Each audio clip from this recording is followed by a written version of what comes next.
What? Paul the Apostle? Imagine getting a notification that says you've got mail from Paul the Apostle. You'd probably think, what, the guy from the Bible? Yep, Paul basically invented long-winded group chats. Only his were written on parchment and got canonized. So Paul's letters or epistles make up about a third of the New Testament. These weren't written to random people. They were real letters to real churches dealing with real drama. Think of it as church being like a pastor, counselor, and a therapist all rolled into one. Wow, Paul said, hey Corinth, stop fighting. And he said, Galatia, chill with the circumcision talk. And he said, Rome, don't forget Israel. Wow, he was busy. Dear Corinth, stop bragging about your spiritual gifts. Yours truly, Paul. If there was one church that kept Paul up at night, it was Corinth. The Corinthians loved to show off who was more spiritual or who was better teachers or better whatever. Look, my spiritual gift is being fabulous. Being fabulous is not a fruit of the Spirit. In 1 Corinthians, Paul tells them that spirituality isn't about showing off. It's about love, humility, and unity. And in 2 Corinthians, he claps back at these so-called super apostles who brag about their power and status. Go whatever. Oh, sorry I'm not impressive as the super apostles. My bad for not abusing you. Basically, what Paul's saying here is that leadership involves serving others, not flexing your spiritual muscles. Next up is Galatians. This one was epic. People are arguing about whether Gentiles who were Christians needed to follow Jewish laws, like circumcision and things like that. So, Paul, are you saying we still gotta...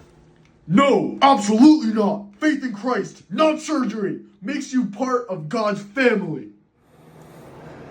See, here Paul is arguing that believers become children of Abraham through faith in Christ, not by following the Mosaic law.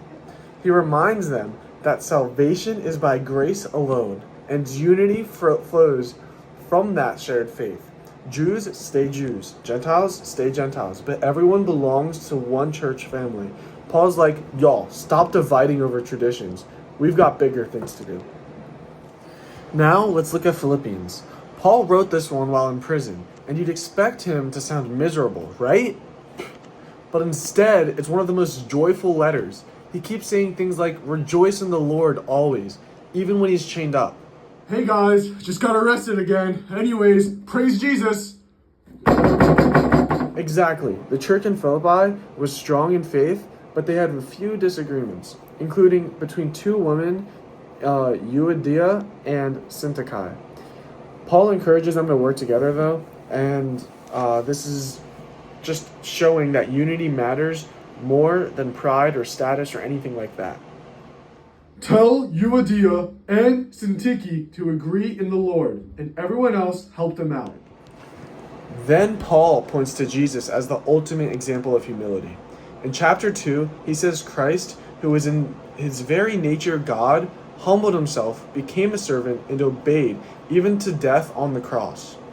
That's Paul's big message. If Jesus could humble himself that much, then believers should put others before themselves too. Jesus led the perfect life, the perfect example of how we should live. We should be trying to live like that too. So basically, Paul's saying stop arguing, be humble, and live just like Jesus. Exactly. For Paul, joy doesn't come from comfort. It comes from knowing Christ and serving others with his mindset. That's what true unity looks like. Then there's Philemon, Paul's shortest letter, the original "Can we talk" message. He writes to Philemon about Onesimus, a man who'd been enslaved and had run away. So, I'm back, and Paul told you not to be mad. Paul doesn't directly attack the Roman system of slavery, but he does remind Philemon that in Christ, Onesimus is no longer just a servant, but a beloved brother, showing how the gospel transforms relationship from the inside out.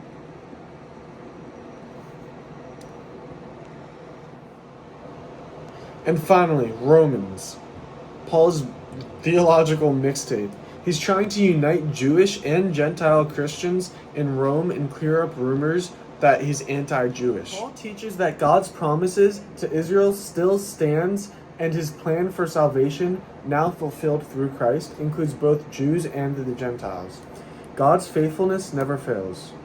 That's why Romans is both deep theology, and it also calls believers to live in unity and mutual respect. So, what's the point of all these letters? Simple. Paul is writing to real people with real problems, and honestly, the church still kinda has the same ones.